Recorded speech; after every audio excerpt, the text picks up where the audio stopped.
सद्गुरुधाम आश्रम समिती आयोजित वरलीपाडा इथं सुरू असलेल्या धार्मिक कार्यक्रमात सद्गुरू श्री कृष्णानंद महाराज यांनी भजनी मंडळातील भक्तगणांना आणि सेवेकरी मंडळींना श्रीराम जयराम जय जय राम यावर विशेष मार्गदर्शन केलं। श्रीराम जय जय रामच्या पुढे म्हणजेच राम या शब्दाआधी श्री हा शब्द जोडला गेला आहे आणि रामही राजाच झाले। श्री म्हणजेच लक्ष्मी असं प्रतिपादन करून सद्गुरूंनी श्रीराम जय जय राम या जयघोषांचं महत्त्व आपल्या प्रवचनात विशद केलं।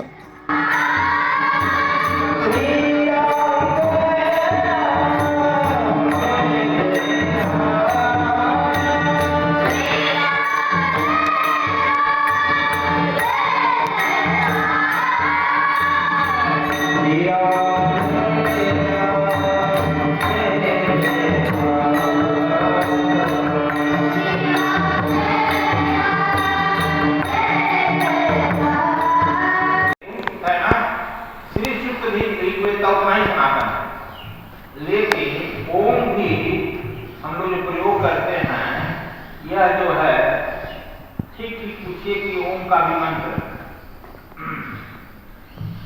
यह वैराग्यों के लिए, उसी तरह से हरे राम हरे कृष्ण कृष्ण हरे हरे जो करते हैं जो वैराग्य के लिए। जैसे चैतन्य महाप्रभु किए, उनकी दो पत्नियां मरी, वैराग्य हो गया ना। नारद जी वैरागी थे, इसलिए वैरागी को प्रचार किए।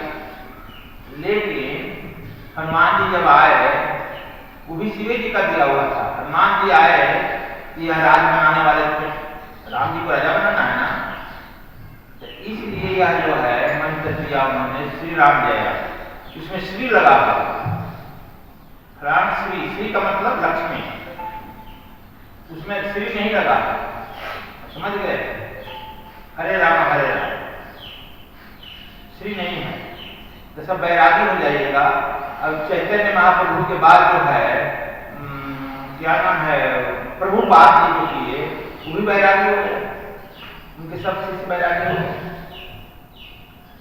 लेकिन यह गृहस्थ में राजा बनकर रखने वाला मंत्र जो है हमने इसलिए खोज किया कि हनुमान जी ने विस्तार करके दिया कि इनको तुम्हारो मंत्र विभीषण माना पढ़ते हैं, यही मंत्र ना लाकर राजा बना देते हैं। सुग्रीव को बना दिए, अपने लड़के मकरध्वज को बना दिए और खुद श्री राम जी को बना दिए। राम जी तो बने वैरागी थे जंगल में, आकर के देखो बन गया। अब समझ गया, इसलिए हम कराते हैं। हम उड़ीसा गए थे, तो उड़ीसा देखे कि पुरी में श्री राम जय राम हो रहा है, तो हम चले गए घूमते घूमते। अब श्री राम यहाँ तक हरे राम हरे कृष्ण वाला है, श्री राम क्यों कर रहा है? तो हमने तो दिया हनुमान जी को दिखाया कि बोल संत है ना, देखिए विलक्षण किताब लिखी। तब हम लोग वैरागी पढ़े ना, हम लोग गृहस्थ है ना, हम लोग क्यों श्री राम जी। अच्छा, उपस्थित भजनी मंडळातील भक्तगणांनी श्रीराम जय रामच्या घोषणांनी सद्गुरुधाम आश्रमात टाळ मृदुंगाच्या ठेक्यावर श्रीराम जय राम बोलत वातावरण भक्तिमय केलं।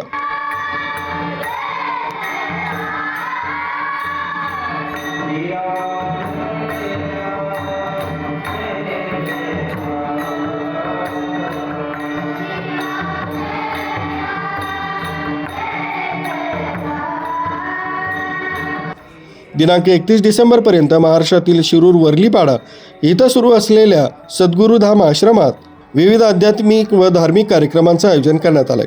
या कार्यक्रमांच्या निमित्तानं सद्गुरू श्री कृष्णानंदजी महाराज यांच्या प्रवचनाचा आणि आशीर्वचनाचा लाभ महाराष्ट्रातील सेवेकरी आणि भक्तांनी घेण्यासाठी अवश्य यावं असं आवाहन आचार्य जनेश्वर स्वामी, मनीष गोस्वामी, अश्विनीजी आचार्य, सुनील यांनी केलंय।